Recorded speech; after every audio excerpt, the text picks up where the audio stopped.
So in November, I usually handwrite out like little grateful cards to the people who have bought or sold with me or referred me business in this year. So if you buy or sell with me, you get a handwritten card in November. What is your pro tip on that though? At when they close, I'm writing the card and putting it in like an accordion folder, and I put that in my November slot. It's stamped, ready to go. And then I can just drop that whole section into the mailbox. Yeah, so you're not like writing 100 cards in November. Again, Sometimes. busy season. Sometimes I am.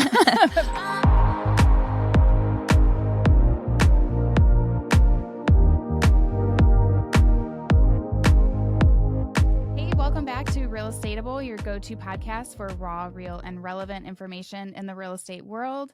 I'm Ashlee, and I'm here with Tiffany, and we are bringing you some business planning for fourth quarter. Yeah. So our kids are back to school. Mm-hmm. Praise Jesus. I'm a little bit ahead of the schedule with Ashlee's kids just getting into the swing of things today. We've been about a week back to school.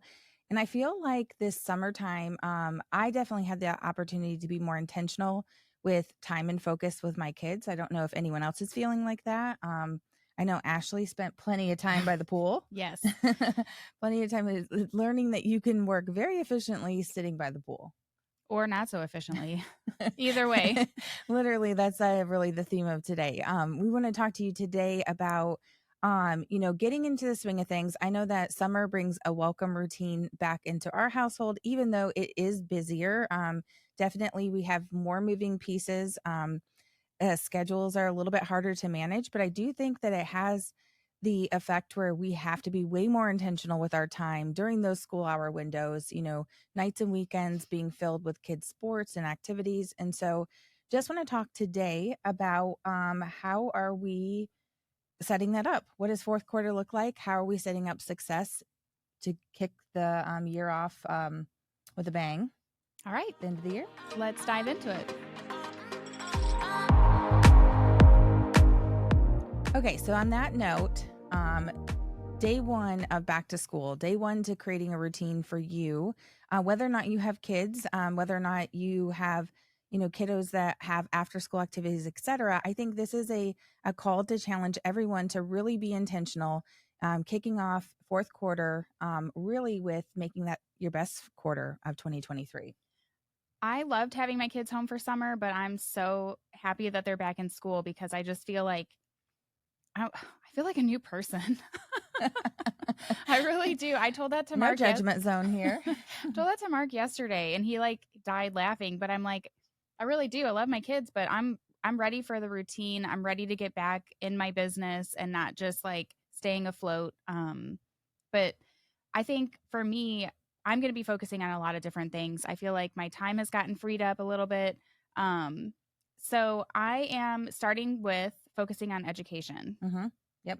Yeah, I need to catch up on my CE classes. So this fourth quarter, just check to see if you've even done the bare minimum of the requirements that you need for your state, because that's where I'm at. No judging. Bare minimum is perfectly acceptable. Yeah. But for real, I think there's times that I roll into December, which is the worst month to be like, oh, let me get caught up in December.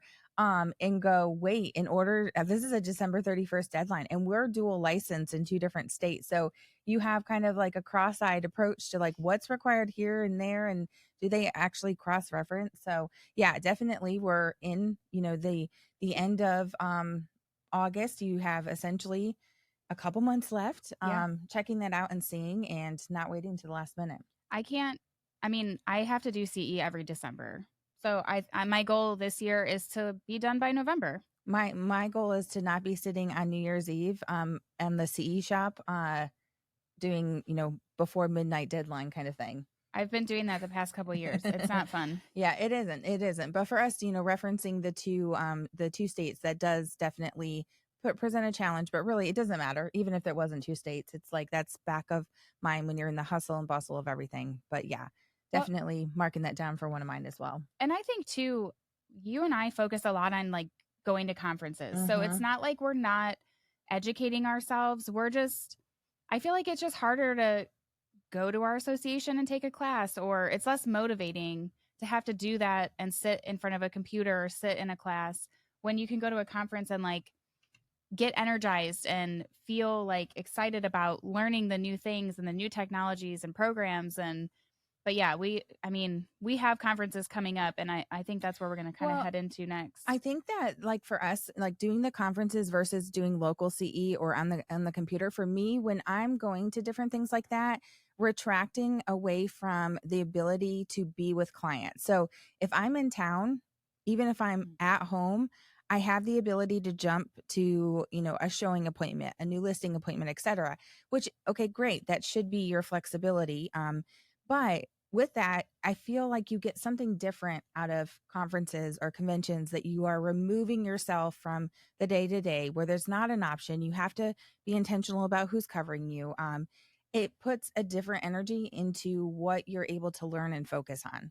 Yeah, no, I definitely agree. I always am texting Mark when I'm at different conferences, and I'm like, I'm so pumped. I can't wait to come home and do all the things. I can't wait to be totally behind when I get home on all the work that's waiting for me. But Yeah, true. true. But I do try to implement a few things every conference. So I'm not going to implement everything I learn. I do save my notes just in case it's still relevant by the time I get to it, but I'll pick a couple different items Yeah. and put, We were going for years and years where it was like, okay, there is so much stuff that you do nothing. You walk away from mhm. those and do nothing. So being more intentional of like, okay, 1 to 2 things. If I could change 1 to 2 things from the walk away from this, I Yeah. think that definitely is a good way to look at it.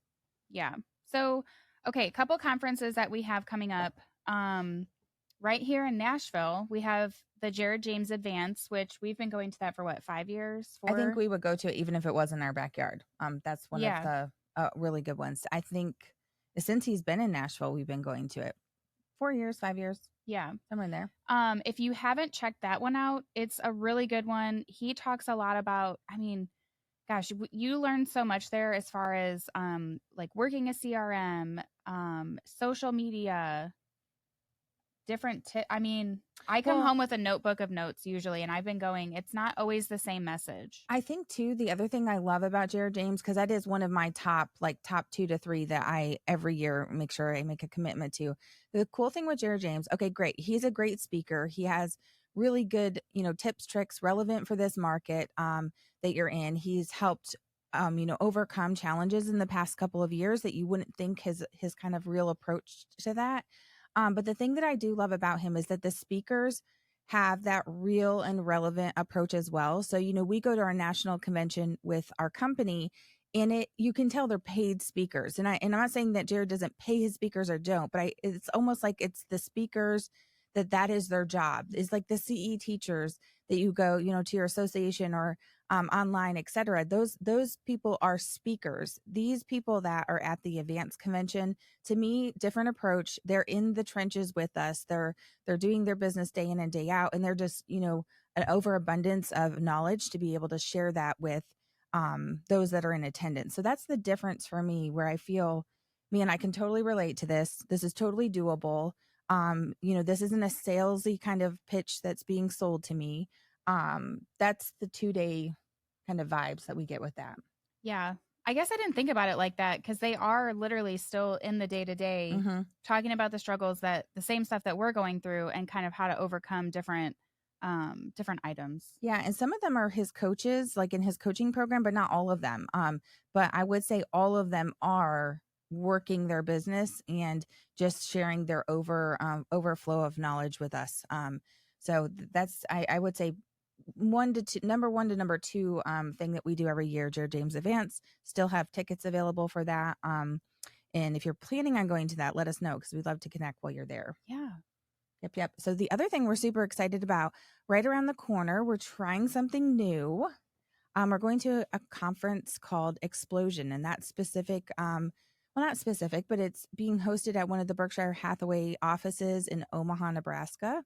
And it's just a 2 day, real quick, 2.5 day, quick explosion. I'm Yeah. assuming that's going to be up to true to its word. So we're super excited about that. Not quite sure what to expect, but heard really good things about that as well. It's funny because the person who told me about Explosion, I met at Jared James, Oh, and cool. she's I didn't from know that. Berkshire. Yeah. We connected at one of the breakout classes, and I was like, let me find you on social. Let me look you up. We'll add each other. And then I started looking at her page and I'm like, man, look at her reels. Like her stuff is so good. So I'm like, hey, how did you get this? How do you do this? And so she kind of taught me more about reels than I didn't know Mm-hmm. at that time. And so we stayed connected through Instagram. And she was like, you have to go. You have to go. And every Berkshire conference that comes up, I'm like, hey, are you going? And we check in with each other. And it's just really cool that, we made that connection, and we just kind of help each other out. So I'm excited to see her again in person. Yeah, excited to connect with different people too, because Mhm. I think like when we are at Berkshire events, they are so big, they're so large. You kind of stay in your little safety zone, and I think that'll be really cool. It's literally a set, kind of a set location with the Berkshire office up there. So Yeah, it'll be a smaller conference too. So I'm excited to learn like more intentionally. yep, for sure. And then we have a couple of other things that happen for us through the fourth quarter locally. There's associations that actually run conferences. Last year, Jared James was there, the year before Marky Lemon. So like big names that come to our backyard. It's a 1 day conference that does count for CE. That's one of the reasons I extra love that. um, for the end of the year. But make sure you guys are looking and seeing, it doesn't have to be like we are getting on a plane, next week we're getting on a plane for Explosion, but it doesn't have to be that way. Jared James Advance, we are not. The Middle Tennessee Convention, we are not doing that either. I'm not jumping on a plane to go an hour south. Well, I also think Jared offers, I don't know if he does, I know you could buy the playback. So maybe if mm, you can't attend, True. and doesn't work with your schedule, I think you can buy the videos of it. Yeah, but it's not the same. It's not the same, but next year, put it on your Yeah, calendar. if it's too late for that, because that is end of October, so Mhm. little short notice on that. But we would love to connect with you guys if you're at any of those things that we just list off. That is our kind of schedule to kind of really set us on fire, because business planning is such a big part of our fourth quarter. And I know Ashlee has talked about this, but we always go into December and we're like, oh, we got a business plan. Like, well, it's January 1st. We need these resolutions, etc. I am backing that up. Like Same. October is the Yeah. start of that. It doesn't have to be completed in October, but man, I feel that I am like, why would you business plan in the busiest month? Personally, the busiest month is December for me. So why would I start to business plan then? I also think that we take the year prior to create a plan for the year upcoming. And I'm like, I don't need to know October, November, December to know really where I should be shooting that arrow for the next year. So for me, on my, my radar, October starts the conversation of business planning. What about you? What are your So I definitely want to start in October too. And I think starting in October gives you the flexibility versus when you start in December and you're like, oh, I don't have time. We're traveling. We have family. We're Christmas, all the things. Well, now you're in January and you haven't done your business plan. The year's already started. So if you can get like a rough draft in October, maybe work on a final draft of your marketing, and your business plan November, which I think we'll do a whole episode on how we business plan and what works for us. But I think if you start in October, it gives you that buffer to where you're not late. Yeah. Yeah. Because really a lot of the stuff that I do, I a huge focus on several different key things in January. And it's like if I'm not planning for that, or if I'm thinking I'm going to plan successfully, there's a lot of times that I'm like, oh, I'm late, when really January 1 is where that explosion happens going into the new year. So definitely holding myself accountable, actually the same. And when it encourage you guys, you hear that cadence of business planning, November, December, back that up. Like, let's set you up for success. Let's not think that that's going to be the best plan to mix it in with everything else. Because I think, if anything, 2023 has taught me that there is balance to be had. It's almost like you're rolling out of a couple of years, and I hate the word craziness, but really chaotic. It's been chaotic craziness, and we have the ability to get back to balance, and you really owe that to yourself for November and December. So challenge to you too. We got to be business planning. That's really going to help us continue the cycle of success. October, start that conversation, and we'll set you guys up with some really great tools, tips, tricks, and all of that in coming episodes. Yeah. Because we believe that does play a key part in our success too. So, in addition to business planning for the next year, that definitely is a massive focus for fourth quarter for us. But in addition to that, Ashlee, what else or would you say would be key things that you're doing in the fourth quarter? All right. I'm scrubbing through my CRM. So I don't wait for spring cleaning. I usually do another clean out in the spring, but in that October timeframe, I'm trying to see who's buying or selling in the next 6 months. So I'm trying to plan ahead of time, reaching out to those people, making sure that I'm staying top of mind to them so that they don't forget about me when it comes time to buy or sell. Yeah. And I think too, like you definitely the spring cleaning concept, that you hear that a lot in our industry. But I think that fourth quarter, you really that's part of the reason we're so successful going into fourth quarter, beginning the year off with a bang, because we don't retract. A lot of agents, a lot of professionals will retract into that fourth quarter, which will slow down their first quarter. So really scrubbing through that. I'll do a sweep through for my phone. My phone Mhm. is the hider of all the goodness because it's such a hard thing to keep up with. So make sure you're scrubbing through all of your contacts. Go Yeah. back as far as you can on your text messages. And I'm talking months. Like I'm not saying, oh, go back last week and see if you missed anybody. I mean, I will time block time for this and go back as far as I can in those set times and figure out, where did you drop the ball and have enough guts to be like, I dropped the ball. Like I dropped the ball.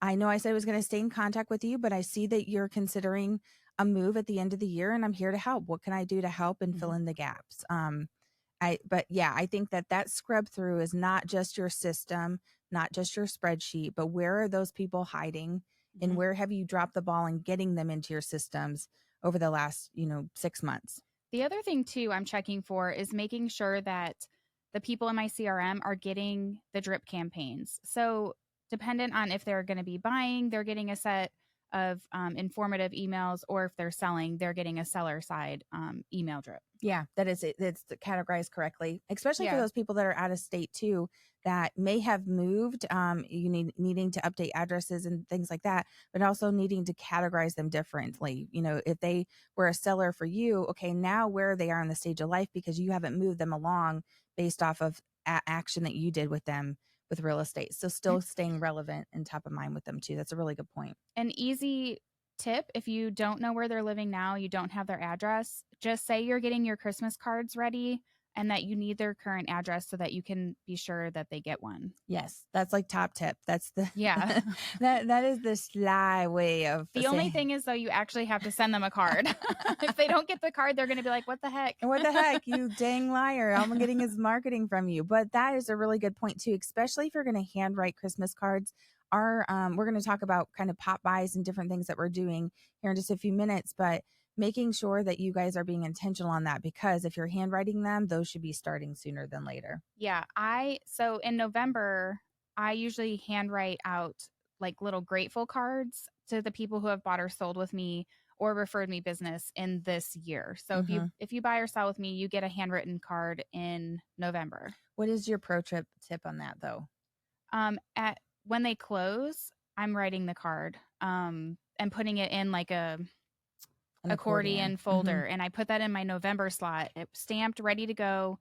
Um, and then I can just drop that whole section into the mailbox. Yeah, so you're not like writing 100 cards in November. Again, busy Sometimes, season. sometimes I am, Well, but I think you've I'm gotten getting. better at that over the years where it's like, okay, this is part of my close out the file kind of thing. And if you miss the one or two, as far as that goes, I think that the grateful idea and the November idea is really good because I think about even my mailbox. It's like it's so busy. Your season is so busy, opening it and really invoking feeling in that in the craziness of a Christmas season is probably better received, better return on your dollar to be considering that in November Yeah, as well, especially if you're handwriting. But yeah, if you use the Christmas excuse, you got to figure out. And I wouldn't be afraid to use your personal family card for a business send out. Like I yep, think it's okay that it doesn't have to be about business. It can be from my home to yours. In a picture of you, your family, your dog, your house. I wouldn't probably include your family letter of how awesome the year was yeah. or Well, not. I think it's personal though Yeah. because people. I mean, as throughout the transaction, you're getting to know their family, their house, their story. So it kind of lets them into your life and story See, too. Ashley's family letter looks different than mine. Tiffany's like, we survived this year. Okay. Got it. It's so funny because that's like such a thing with my family. Like my extended family loves to do that. And I'm like, yeah, we're here. Yeah. Great job. It's I know. good. It's good. So yeah, I don't know. My family letter probably not. And to clients, so sorry if it does. I don't write a letter. You don't. That's such a thing for me. I don't know if it's like a New York thing or something, but it's such a thing where our family does that. And some of them will handwrite it like, hi, Mm-mm. Check family. I'm like, you're psychotic. That's too much. Oh yeah, some people do that. I mean, here's the thing. If you haven't started, go on personal marketing company, upload your family photo, like edit it in Canva, make it like Christmassy looking, Edit. and then mail it out through personal marketing Oh, company. that's not a bad It's idea just a either. postcard, cheap.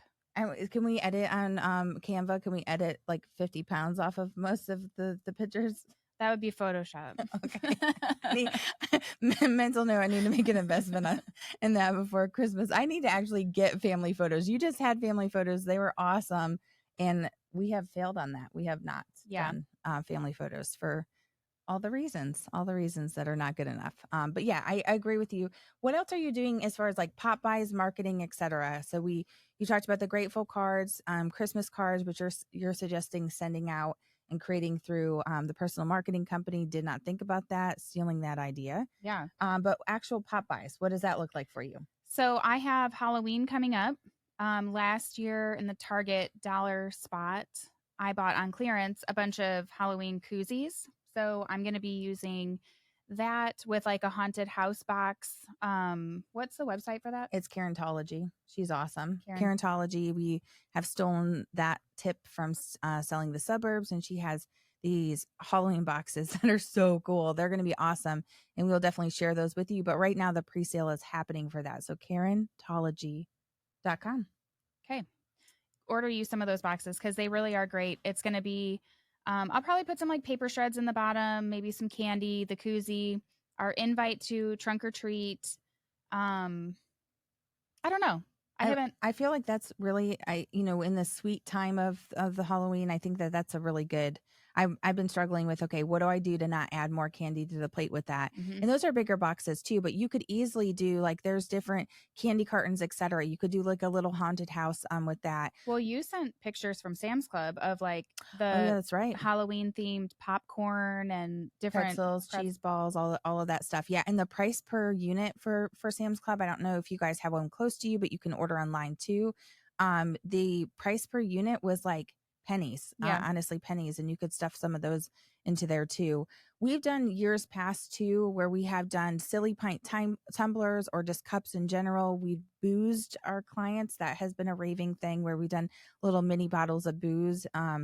We're going a different approach this year, which may or may not kind of kick it off okay. I don't know. We'll see. But what we're doing differently is making sure we're getting out earlier because this year our trunk or treat event is like around the 20th of the month. So normally we would be rolling into the 31st and you'd be getting something dropped. We've got to plan for that for the closer to the beginning of the month since the invitation is going in there, almost kind of giving an intentional approach that it has to happen sooner. But I think we're kind of on the same page. I don't have those koozies, but I'm definitely going to do something in those boxes as well. So that's October. So nothing in September, October, and then November, December. What is any pop buys or any deliveries that are happening for your people? So I'm going to try it out this year. Okay, let me back up. If you bought or sold with me, you're getting a customized ornament that's either like Home Sweet Home, Smith Family, or it has the address on it, like Our First Christmas with the address. So they're getting a personal ornament delivered to them as a pop by. Where do you get those at? Like, where have you bought those before? I've done a bunch of different spots. Personalizationmall.com. And we've done a couple of our local folks, like the local company that does our cutting boards. She's had some options. We've trying to stay local, cross comparing price. Actually local was cheaper than the Personalization Mall last year, but if you get the Black Friday deals, again planning ahead, Black Friday deals with the personalization mall or really any type of online store, make sure that you're capitalizing in that window of Black Friday, Cyber Monday, et cetera, those deals. I also got so normally my Christmas Popeyes are just people who have bought and sold with me. I usually don't do everybody on my list. But this year I bought from Market Dwellings. I think it said like that's a wrap or something Oh, that's right. something Yep. I don't remember exactly what it says, but maybe I can post it later. It's just a little tag. I can put my business card in it and I'm going to attach it to a roll of wrapping paper.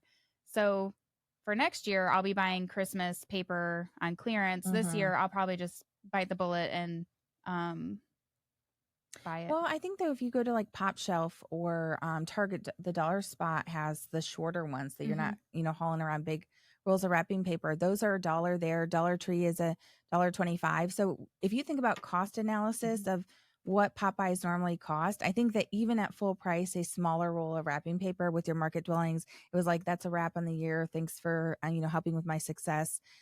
That's a really good thing. So for that, you're still doing, anyone who's done business, you're still doing that delivery, but then you're creating a pop by doing early December just to, Hmm. yeah, that's a really great idea.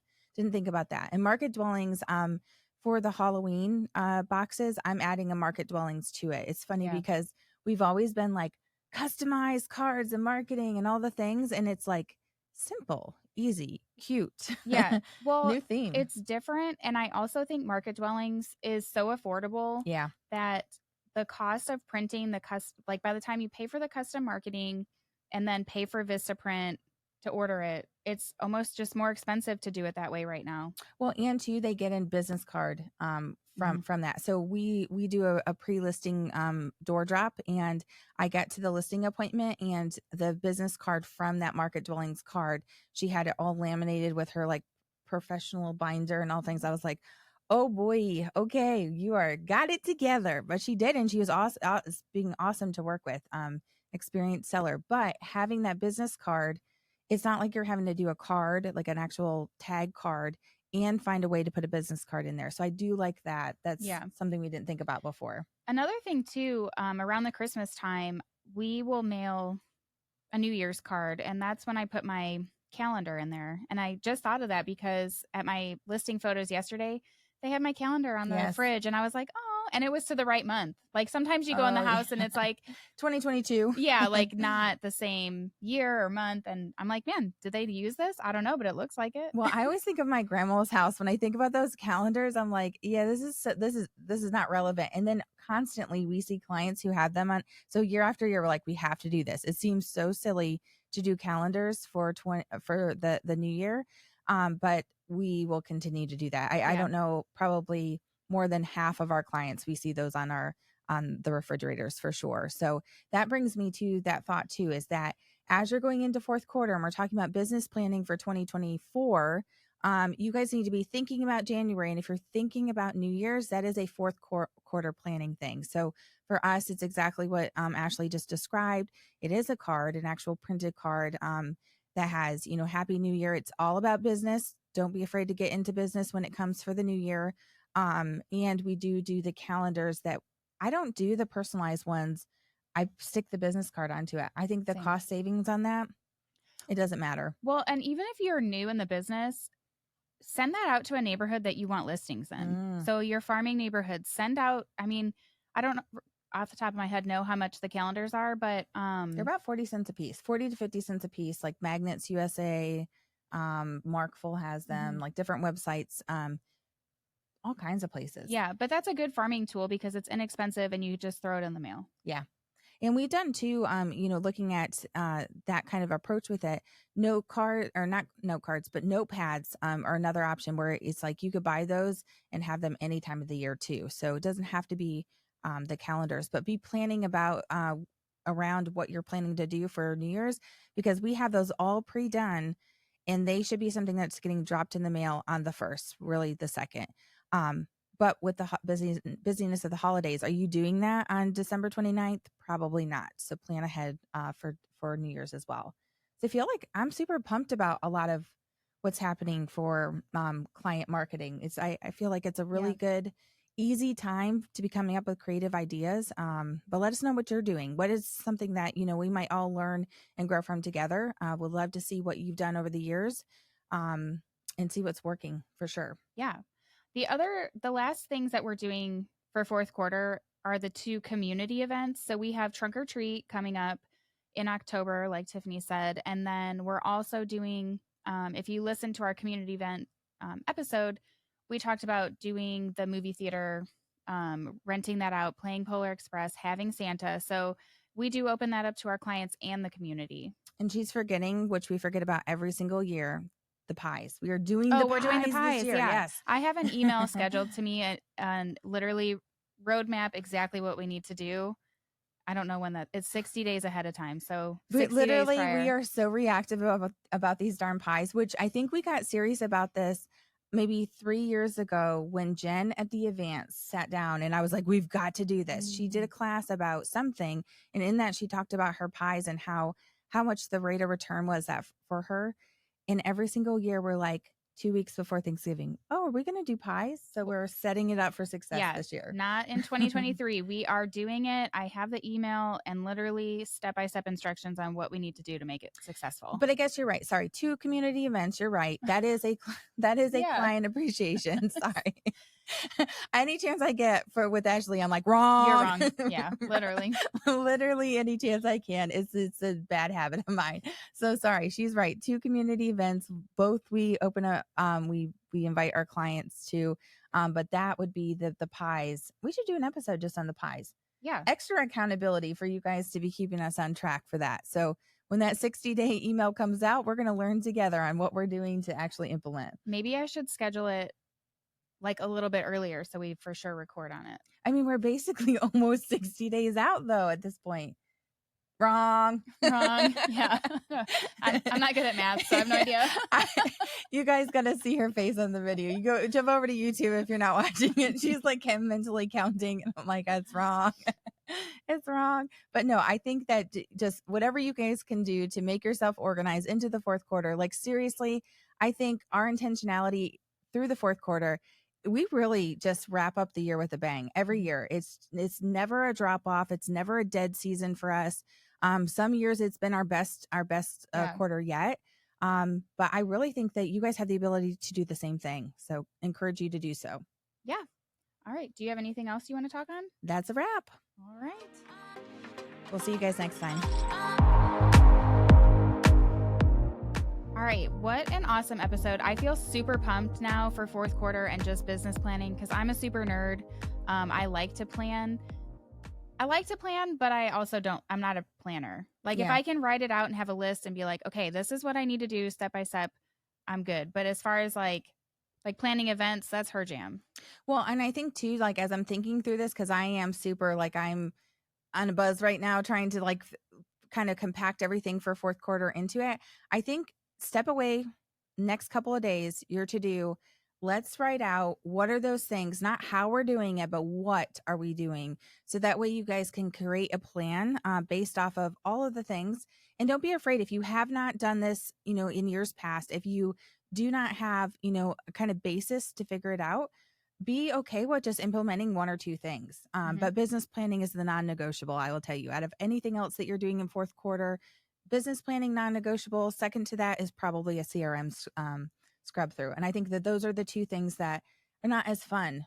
So maybe that's the first things that we knock out. Yeah. And I think that the business planning is going to be more crucial than ever for 2024. Like we are no longer flying by the seat of our pants. We have to have a plan. We have to know our craft. We have to put the time and effort into the education and the conferences and learning the new things so that we can stay, on top of our business, but also just be the best. Yeah. And I think budgeting plays into that. And that's the 10 out of 10 do not recommend, but have to be considering that. Like I hate to talk about numbers and putting a cap because I feel like, oh, it's a cap on how much I can give back to my clients, et cetera. It's like, no, you have to stay in business. This has to be something that does become a well-oiled machine for you. And so looking at numbers and deciding where you're going to best put your resources has to be top of that business plan as well. Yeah, I can't wait to go to the conferences and share all the takeaways with you guys. another big motivation that we have is just trying to gather and get all of the information and then also pair it with our experiences and just keep it raw, real, and relevant for this podcast. Yes, absolutely. It's lots more coming to you guys. Thank you so much for listening today. Yeah, you guys can find us anywhere on social. Make sure if this episode was helpful for you, share it with a friend. And we'll see you next time on Realestatable.